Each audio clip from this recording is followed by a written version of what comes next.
இந்து இஸ்லாமியருக்கு எதிராக பண்ண தப்புன்னு தான் சொல்லணும். இந்த ஜாதிக்காரனுக்கு இல்லை தலித்துக்கு எதிராக ஒரு தலைமை வந்துட்டா அதை பண்ண முடியும். தலைமை இருக்குச்சே சரியா இல்லையே. இல்ல உனக்கு ஆமாஞ்சாமி போடுறவன் இல்ல துட்டு வாங்குறவன் அவனுக்கு மட்டுமே பண்ணீங்கன்னா அவன் குடும்பத்துக்கு பணம் வாங்கிட்டு புட்டியை வாங்கிட்டு எல்லாம் போட்டாங்க.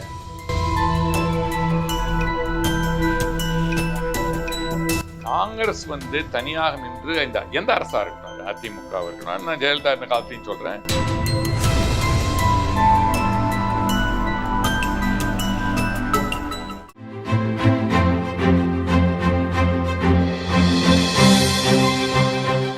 ஜெம் டிவி அரசியல் ஆடுகள பகுதியில் இன்று நம்முடன் இணைந்துள்ள காங்கிரஸ் கட்சியின் மூத்த தலைவர் அமெரிக்கை நாராயணன் அவர்கள் நம்முடன் இணைந்துள்ளார். அவரிடம் இன்றைய அரசியல் நிலவரம் குறித்து விரிவாக பேசலாம். ஐயா வணக்கம். வணக்கம் ஐயா. காங்கிரசுக்கு நிகரான ஒரு பலம் வாய்ந்த கட்சியாக பாஜக உருவெடுத்துள்ளது. மாற்று கருத்து கிடையாது. ஸோ இந்தியாவில் தேசிய கட்சினா ஆளுங்கட்சினா ஒன்று காங்கிரஸ், இன்னும் பாஜக. இப்போ இனி வரும் காலங்களில் பாஜகவை எதிர்கொள்ளும் வகையில் காங்கிரஸ் கிட்ட என்னென்ன மாற்றங்களை கொண்டு வரணும், என்ன சித்தாந்த ரீதியான மாற்றம் கொண்டு வரணும், கூட்டணிலாம் எப்படி இருக்கணும்னு நினைக்கிறீங்க சார்? கூட்டணி ஓகே. முதல் சித்தாந்த ரீதியாக காங்கிரஸ் தெளிவாக இருக்கணும்.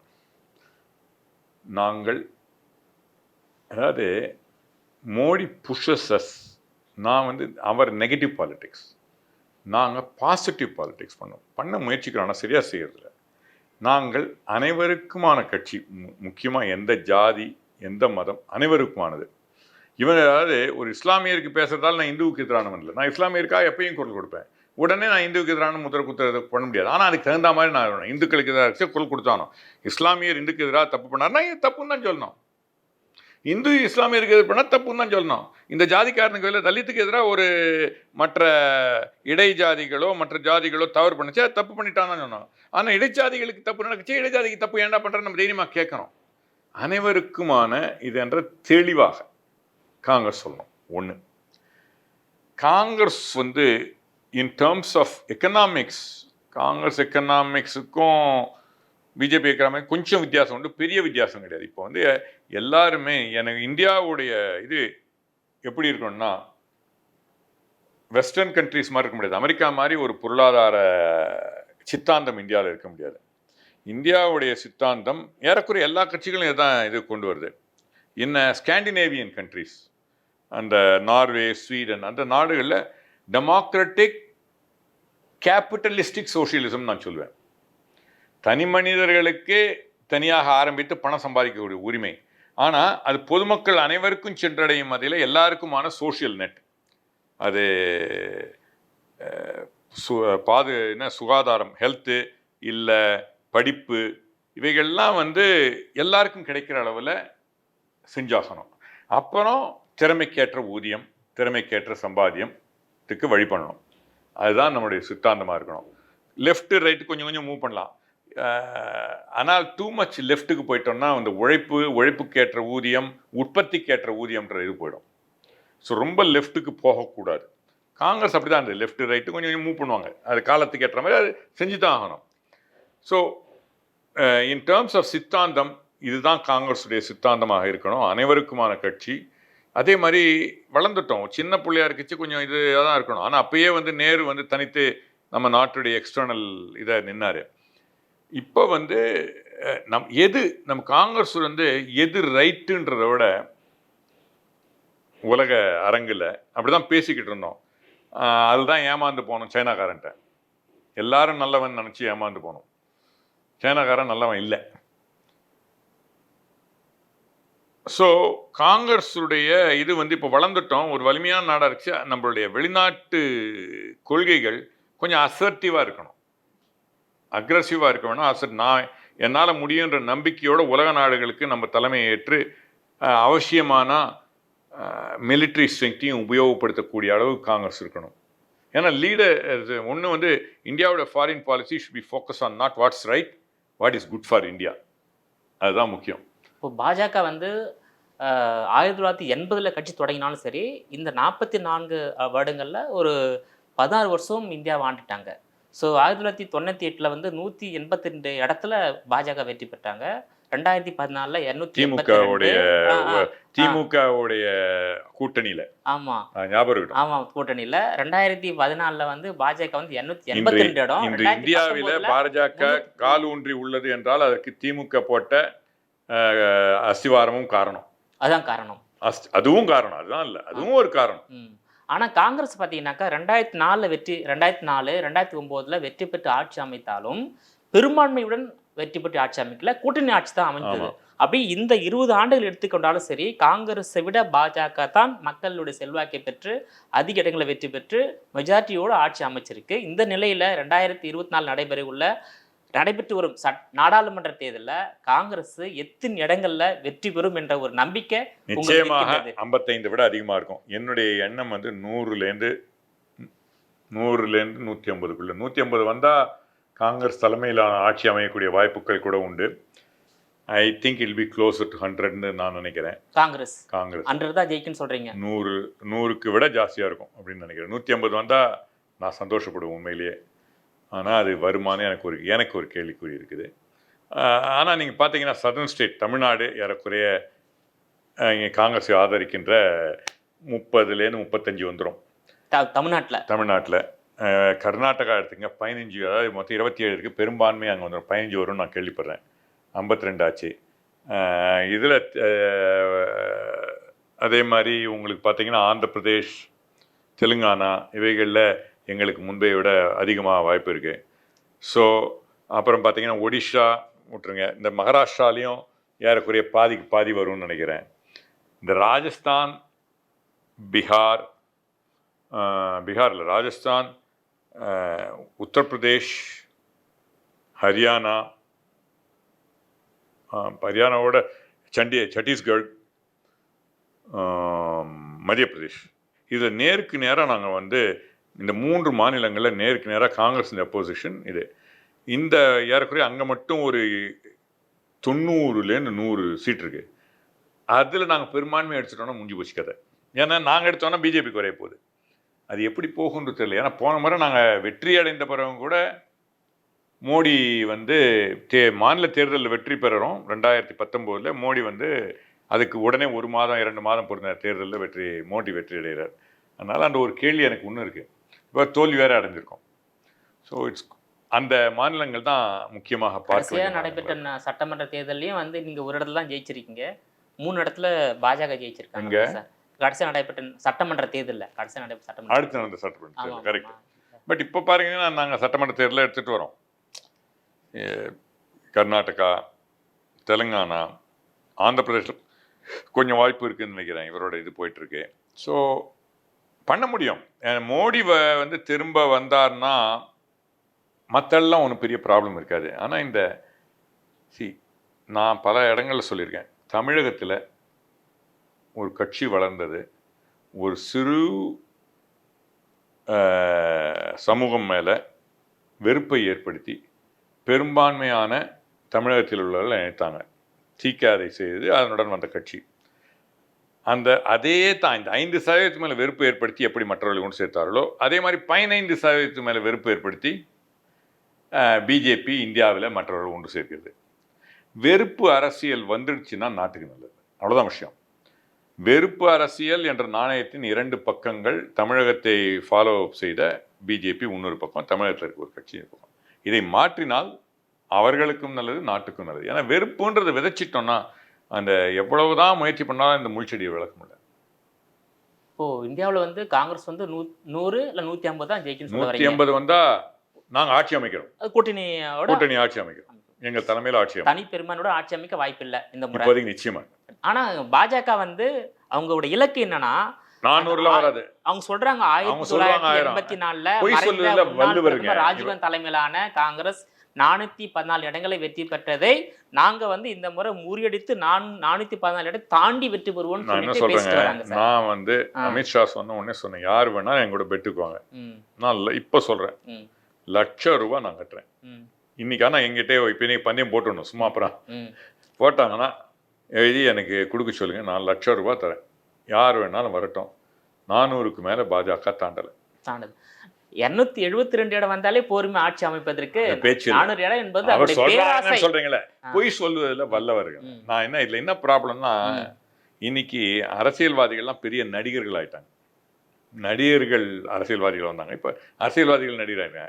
அது மோடி அவர்களா இருக்கட்டும், மற்ற கட்சிக்காரர்களா இருக்கட்டும், உண்மையை பேசுபவர்களுக்கு உண்மை மெதுவாகத்தான் செல்லும். ஆனா அதற்கான காலம் வரும். நிச்சயமாக காங்கிரஸ் அந்த இடத்தை பிடிக்கும். பாஜகவை எதிர்கொள்ளும் வகையில காங்கிரஸ்ல தலைவர்கள் மாற்றம் செய்யப்பட வேண்டுமா? அதை கொஞ்சம் சொல்லுங்க சார்.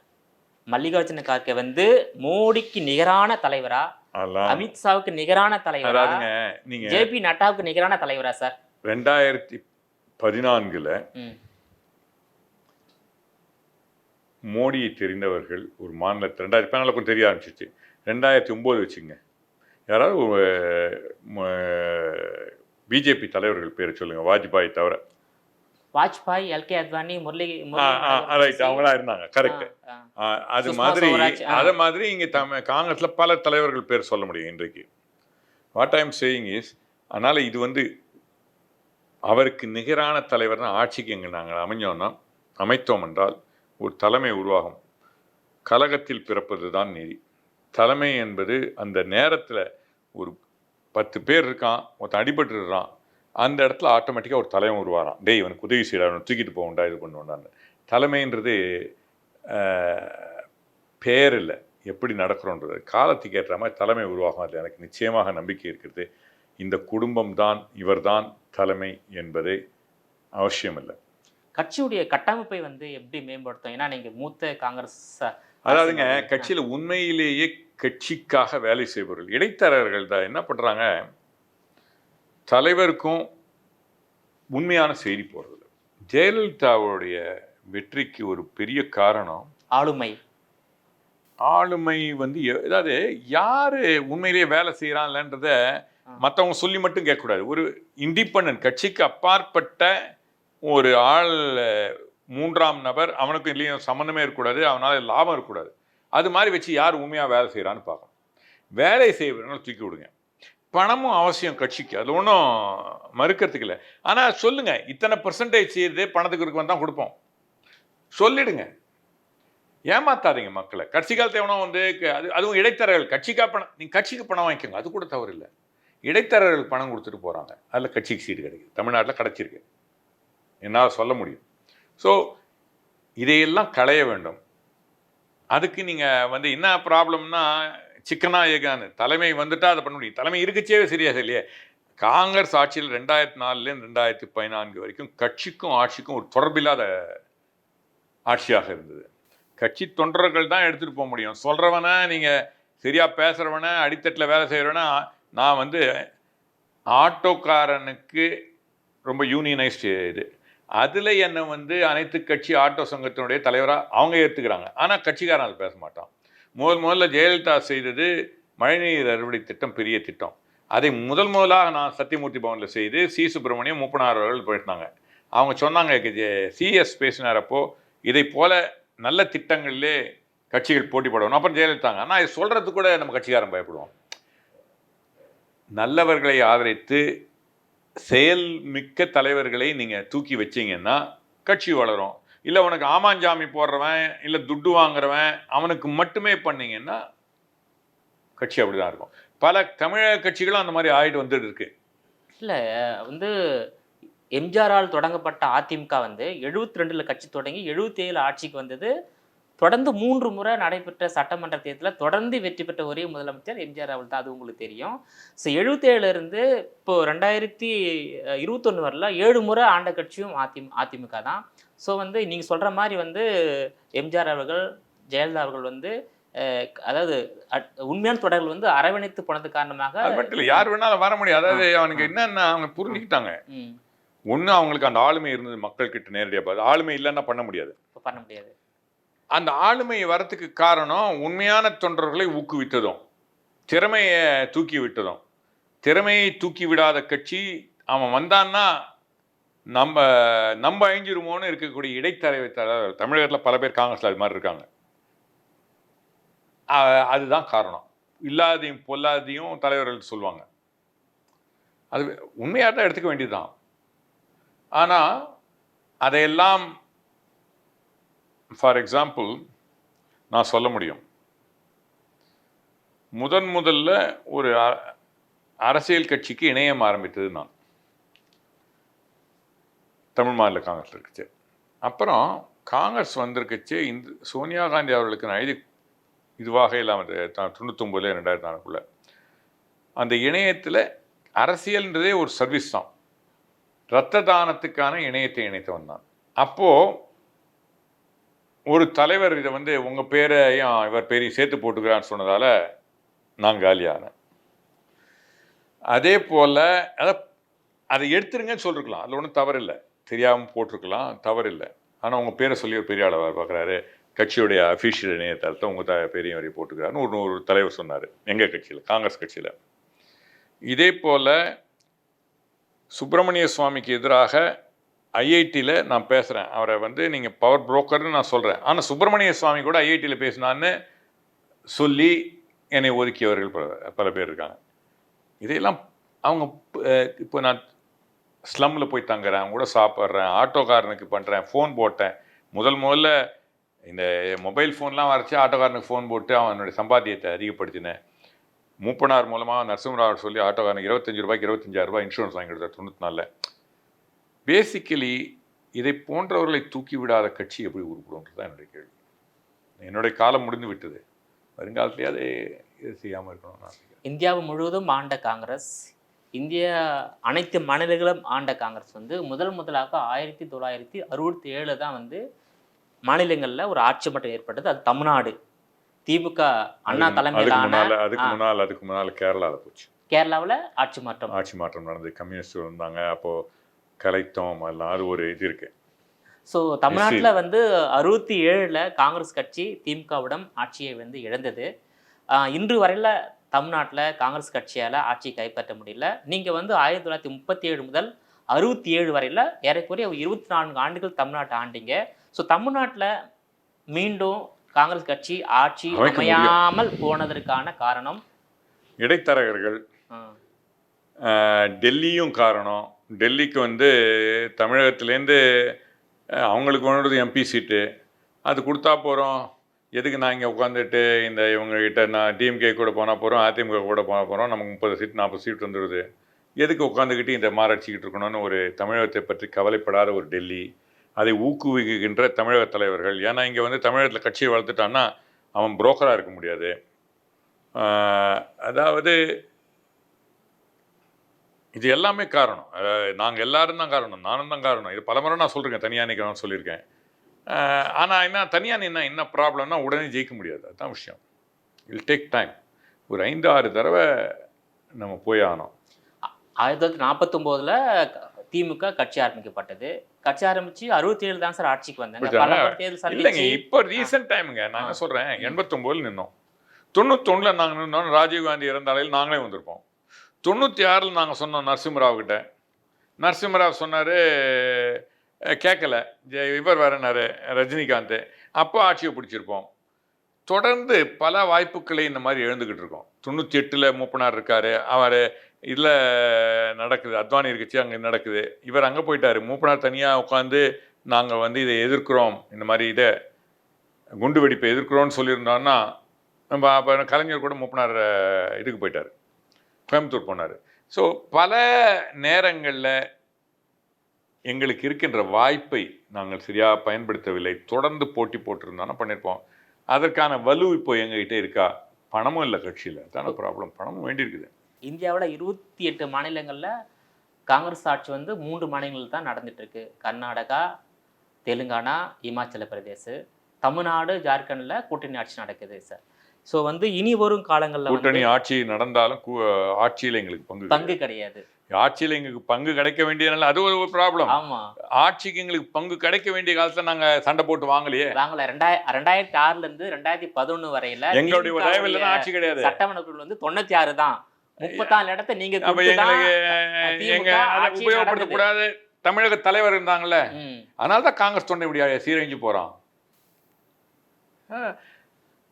பயத்தில் நெருப்பு பயம் இல்லை, வெற்றி பெறணும்னு நெருப்பு வேணும். அவன் குடும்பத்துக்கு பணம் வாங்கிட்டு பொட்டியை வாங்கிட்டு எல்லாம் போயிட்டானுங்க. அதனால அதை கண்டும் காணாது இருக்கின்ற டெல்லி தலைமையும் தான் காரணம். டெல்லி தலைமை தான் காரணம். டெல்லி தலைமையும் காரணம். தமிழகத்தில் இருக்க இடைத்தரகர்கள் பணத்தை வாங்கிட்டு பொட்டியை வாங்கிட்டு ஆட்சியில் அவனே பங்கு. நான் வரலையே, அவங்க இருக்க எம்எல்ஏக்கள் யாராவது மினிஸ்டரா இருக்கலாம்ல. இப்போ காங்கிரஸ் கட்சி இல்லைன்னா திமுகவில் தமிழ்நாட்டில் ஆட்சி அமைக்க முடியாது. காங்கிரஸ் கட்சி தயவோடு தான் திமுக ஆட்சி சந்தேகமே வேண்டாம் வருகிறது. இந்த நாள் தமிழ்நாட்டில் பார்த்தீங்கன்னாக்கா 3 கூட்டணி இருக்கு. ஆளுங்கட்சி தலைமையில் ஒரு கூட்டணி, எதிர்கட்சி அதிமுக தலைமையில் ஒரு கூட்டணி, தேசிய கட்சியாக உள்ள பாஜக தலைமையில் ஒரு கூட்டணி, நாம் தமிழர் கட்சி தனித்தே போட்டிடுறாங்க. இந்த நிலையில காங்கிரஸ் தலைமையில ஒரு கூட்டணி அமைத்து அடுத்தடுத்து நடைபெற உள்ள நாடாளுமன்ற தேர்தலாகட்டும் சட்டமன்ற தேர்தலாகட்டும் நீங்க தேர்தலை சந்திச்சீங்கன்னாக்கா ஒரு தேர்தல் 2 தேர்தல்ல இல்ல 3வது தேர்தல்ல தமிழ்நாட்டில் காங்கிரஸ் தலைமையிலான ஆட்சி அமைப்பதற்கான வாய்ப்பு அதிகமாக இருக்கு. ஆனா நீங்க ஏன் வந்து தொடர்ந்து திமுகவுடன் கூட்டணியில இருக்கீங்க சார்? சுயநலம், டெல்லியின் சுயநலம், தமிழகத்தில் உள்ள இடைத்தரகர்களின் சுயநலம், தமிழகத்திலே இன்று தேர்ந்தெடுக்கப்பட்ட எம்எல்ஏ எம்பிக்களின் சுயநலம். அதுதான் சந்தேகமே இல்லை. இது ஒண்ணு நான் திமுக ஒன்றும் மோசமான கட்சின்னு நான் சொல்லலை. அவங்களுக்கு நல்லது செய்யறாங்க. அது ஒண்ணு மட்டும் இல்லை. அவன் ஏதாருங்க, நான் திமுகவுடைய முதல் கட்ட தலைவர்ல நான் ரூம்ல இருக்கேன். அப்போ கூட இருக்க ஒரு மூத்த தலைவர் கட்சியை பற்றி, நமது கட்சியை பற்றி, என் கட்சியை பற்றி நான் திரும்பி கேட்குறேன் உடனே, எப்படிங்க அப்படி சொல்கிறீங்கன்னு. ஆனால் மோஸ்ட் ஆஃப் தலைவர்கள் வாயை பொத்திக்கிட்டு இருப்பாங்க. ஒரு சுயமரியாதையே இழந்த கட்சி காங்கிரஸ், அதுவும் பதவியில் இருக்கவங்க. அதுதான் ப்ராப்ளம். ஸோ அவன் எப்படி உங்களை மதிப்பான்? என்னத்துக்கு அவங்க இருக்காங்க கை கட்டிக்கிட்டு இருங்க. தேர்தல் கூட்டணி என்பது வேறு, அதற்கு பின் அரசியல் செய்யணும். 5 வருஷம் நீங்கள் அரசியல் செய்யணும். தேர்தல் ஒரு குறிப்பிட்ட காலகட்டம் தான். நீங்கள் வந்து இன்னைக்கு நான் பல இடங்களில் சொல்லியிருக்கேன், காங்கிரஸ் வந்து தனியாக நின்று எந்த அரசாக இருக்கட்டும், அது அதிமுகவாக இருக்கட்டும், நான் ஜெயலலிதா இருந்த காலத்தையும் சொல்கிறேன், கலைஞர் இருந்த காலத்தில் இருக்கேன், இன்னைக்கு ஸ்டாலின் இருந்த காலத்தில், குற்றங்களை நீங்கள் வந்து தைரியமாக எடுத்து சொல்லன்னா எப்படி ஜனங்க உங்ககிட்ட வருவான்? ஜனங்க உங்ககிட்ட வரலன்னா, நீங்கள் வலுவா இல்லைன்னா உங்க கூட எதுக்கு அவங்க கூட்டணிக்கு வரணும்? கழுதை தெரிஞ்சு கட்டர் பாய்ச்சி இல்லை. நீங்கள் வந்து ஒரு தோழன்னா தோள் கொடுக்க நீங்கள் வலுவாக இருந்தால் தானே. நீங்கள் ஒன்றுமே இல்லாமல் போயிட்டீங்கன்னா அவன் என்ன நினைக்கிறான், உங்களுக்கு எலெக்ஷன் போது வேணும், ஆனால் வலுவே இல்லாமல் இருந்துச்சு, அவங்களுக்கு ஒன்றுமே கொடுக்க போறல. இது இப்படி போயிட்டு இருந்தால் இப்படி தான் நடக்க போகுது. என் காலம் கடந்து கொண்டிருக்கிறது. தமிழ்நாட்டில் 1920 முதல் வந்து மாநில கட்சி ஆட்சி நடந்துட்டு இருக்கு. 20ல இருந்து 37 காங்கிரஸ் தாங்க நீதி கட்சி ஆட்சிக்கு வந்து காங்கிரஸ் போட்டியிடாது தாங்க. நான் யார் மக்கள் வந்து ஆதரவு கொடுத்தலாம் நீதி கட்சி ஆட்சிக்கு வரல. நல்லா தெளிவாக புரிஞ்சுங்க. காங்கிரஸ் தேர்தலில் பகிஷ்கரிச்சாங்க, வெள்ளக்காரன் ஆதரவோட அவனுக்கு அடிவருடியாக இருந்து நீதி கட்சி ஆட்சிக்கு வந்தது. அதை சொல்றதுக்கு கூட எங்களுக்கு துணிவு கிடையாது. இதுதானே ப்ராப்ளம். பட் இப்படித்தான் இருக்கும் காலம். நீதி கட்சி சிஎம், அதிமுக சிஎம், திமுக சிஎம் காட்டிலும் காங்கிரஸ் கட்சியை சேர்ந்த முதலமைச்சர் காமராஜர் ஆட்சி வந்து பொற்கால ஆட்சி. அது உங்களுக்கு தெரியும். 9 ஆண்டுகளுக்கு மேலாக தமிழ் நடைபெற்றது. அந்த காமராஜர் ஆட்சியை மீண்டும் தமிழ்நாட்டில் கொண்டு வருவதற்கு காங்கிரஸ் எந்த மாதிரியான நடவடிக்கையில் ஈடுபடும்? தைரியமாக பேசக்கூடிய, செயல்படக்கூடிய தலைவர்களை நியமித்து அவர்களுக்கு துணையாக நிற்க நல்லவர்களையும் வல்லவர்களையும் கூட வைத்து அவர்களை இண்டிபெண்டா செயல்பட விடணும். இப்போ காங்கிரஸ் கட்சியோட தலைவராக செல்வப்பெருந்தகை நியமனம் செய்துள்ளார். அவருடைய செயல்பாடு எப்படி இருக்கின்றது? அவர் தலைமையிலான காங்கிரஸ் வந்து தமிழ்நாட்டில் ஆட்சி அமைக்க வாய்ப்பு இருக்கா? காமராஜர் ஆட்சி அமைய வாய்ப்பு இருக்கா சார்? காமராஜர் ஆட்சி அடைய வேண்டும் என்பது இன்றைய கனவு தான். கனவை நினைவாக்க முடியும், கனவு காணணும். இரண்டாவதாக செல்வப்பெருந்தகை வந்த பிறகு நான் ஒன்றும் சத்தியமூர்த்தி பவனுக்கு போகலை, அவரையும் என்னை கூப்பிடல. இருக்கும் கட்சி. ஆனால் எனக்கு அவரை பற்றி நல்லா செய்யலைன்னு சொல்ல முடியாது, நல்லா செஞ்சிருக்காருன்னு நான் சொல்ல முடியாது. தொடர்பு இல்லை. சரி சார், உங்களோட விரிவான தகவலுக்கு ரொம்ப நன்றி சார். வாய்ப்புக்கு நன்றி. நீங்களே மீண்டும் இது போன்ற மற்றொரு அரசியல் ஆடுகளத்தில் மற்றொரு ஆளுமையுடன் சந்திக்கும் வரை உங்களிடமிருந்து விடைபெறுவது நான் உங்கள் விஜயபாலன்.